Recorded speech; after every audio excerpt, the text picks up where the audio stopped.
La deuxième phrase est la suivante. Je n'ai jamais dit ça. Je n'ai jamais promis ça.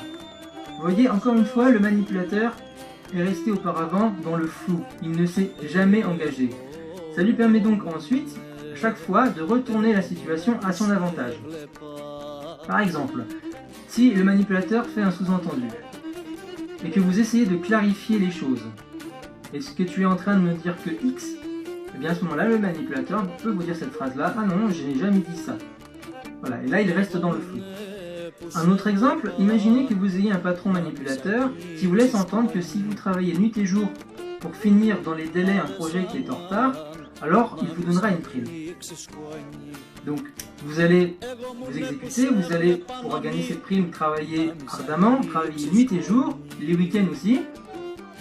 Et puis le jour où vous exigerez votre prime, il vous dira ah mais non j'ai jamais promis ça. Effectivement, dans les faits il ne l'a jamais promis, il vous l'a juste laissé entendre.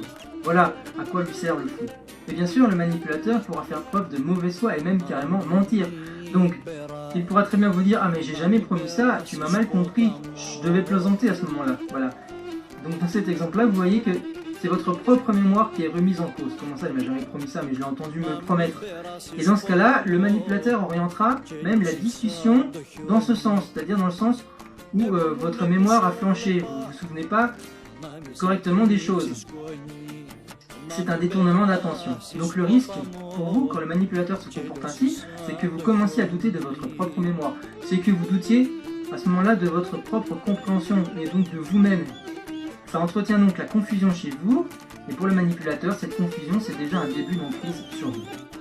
À travers ces exemples, on voit donc une inversion des responsabilités.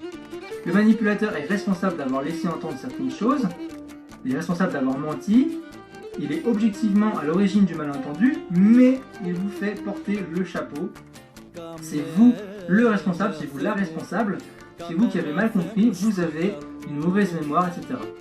Et ça, cette remarque-là m'amène à la troisième phrase que je voulais vous donner, c'est la